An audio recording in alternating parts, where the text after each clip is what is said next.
Good evening, Boz. A solid 2-0 victory tonight. What are your thoughts on the team's overall performance? I actually thought we were really strong tonight. I thought we played the game that I asked the lads to play. We played through the phases better. I thought we created overloads in wide areas with plenty of width on the pitch, which is a big step forwards from where we were, certainly from Saturday. So we made a few changes, and overall I thought the performance reflected that and was very, very positive. So really pleased tonight. Sam Yeardley and Callum Wilson were both on the score sheet. How important were their contributions to tonight's win? Oh, massive. I thought Callum did really well. It was his first game for a while. I thought he stepped in and did really, really well. Back to goal, looked after the ball for us well, kept possession well, and he looked a threat going forward, so no surprise when he got on the score sheet. Sam, we actually made a switch early in the game. We moved him from the 10 role to move to a 4-3-3 to give us more width early in the game, especially when they went down to 10 men when they got their sin bin. And Sam then caused them problems. I think having that extra man forwards is really useful. And then obviously we were speaking to him about getting inside the lines of the goal, which is the place he's going to score most goals from, and he did that for the goal, and he attacked the ball, so it was a great contribution overall. I thought they both did really well and both deserved the goals.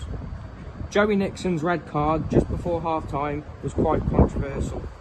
What's your review on the decision and how it impacted the game?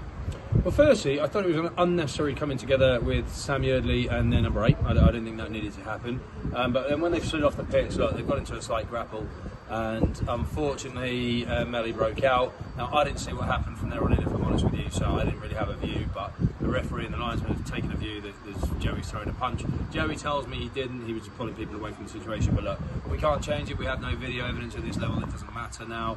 The most important thing was we moved on from it. I thought the guys coped really well with it, and we secured the 3 points. The team showed resilience in the second half despite being a man down. With this result extending your lead at the top of the table to 9 points, how pleased are you with the squad's mentality and the overall position? I think resilience is a really good word, because we certainly haven't had things all our way. The last couple of games I don't think we've been quite where we need to be. I think performance levels have dropped slightly. We've worked on some stuff in training. Mark Danks and Carl Private have done a great job working on different shapes with the lads and different things, planting different seeds. I think we're taking that on board and improving. We need to continue to improve. We need to continue to improve in high attacking areas. But if the boys keep developing the way they are, then I'm reasonably pleased at this juncture of the season. But there's still a long way to go. Looking ahead to the away match against Dudley Sports this weekend, what are the key things you'll be focusing on in preparation? I think it's always a tough place to go. They're a resilient team themselves. They're a physical team. They have good talent within their ranks, and their stadiums are always a difficult place, difficult pitch to play on. So I'm expecting a tough game. In terms of what I'm looking for from our players, is more of what we saw today: more grit, more that determination, that resilience, that endeavour to push on. I thought tonight was good, and I expect Saturday to be an improvement again. With such a strong position in the league, how do you keep the players focused and avoid complacency as the season progresses? I think it's really simple. Our squad is strong enough that the players know, and Josh included, they know if they don't perform, they won't be in that starting 11. So I think we've rotated it quite a bit, certainly in midfield where we've got more players than we play in there in a game, and in forward positions we've rotated to keep all players interested, to keep them having genuine minutes on the pitch, so they know if their performance level drops then they won't be in the starting 11. So I think it's really driving itself, and what we do have is a good group of characters of friends, so they drive each other on as well. Any updates on any injuries or concerns from tonight's match as you prepare for the weekend? No, we don't leave with any concerns. So we don't leave with any concerns from tonight in terms of injuries. I think we've got a fit and healthy squad. Obviously, we've got a challenge with Ryan Mills being out and Josh being out, so we've got a challenge in that area of the pitch with both players being out. But hopefully, I think Josh Bailey's probably likely to return sooner than Ryan Mills. But outside of them two, we're in a reasonably good position. Will Evans has been carrying a knock, so we had the luxury of resting him this evening, and hopefully he'll be ready for the weekend. That's all the questions we have for you, Boz. Thank you very much. Thank you. Now on to centre-back Josh Wycherley. How important was tonight's win for the team, especially given the tough circumstances after the red card? Yeah, it's really important for the team, mate. We had a rough couple of weeks. With the 2 draws, we obviously want to win every week.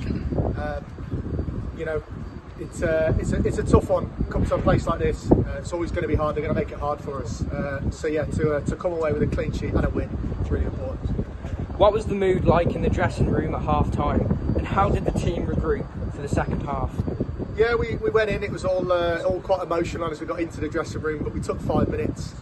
We calmed ourselves down, and we just regained a bit of focus and kind of focused on the job in hand and the job that we came to do. You know, we still had a game plan. We still came and did that same game plan, even with 10 men. You've extended the lead at the top of the table to 9 points. How does that feel, and what's the focus moving forward? Week by week, game by game, that's our focus. You know, we don't want to look any further than that. So Saturday's the next game. Dudley Sports away, and that's what we're going to focus on, game by game, week by week. With an away game at Dudley Sports coming up, how is the squad preparing to keep up the momentum? It's tough, you know, the games come thick and fast. We've got training tomorrow night, we're going to regroup, we're going to chat as a team, and we're just going to move. We've got a good squad, we're going to work together and game by game. What did you make of the fan support tonight, especially after the sending off? Look, it's great, you know, home or away, we've always got people here. We've got a really good backing, and it's nice, you know, especially when we get that goal, you can hear the support. The red card, you can always hear the support. Yeah, it's great. Thank you for your time, Josh, and enjoy the rest of your evening. No worries, mate. Cheers.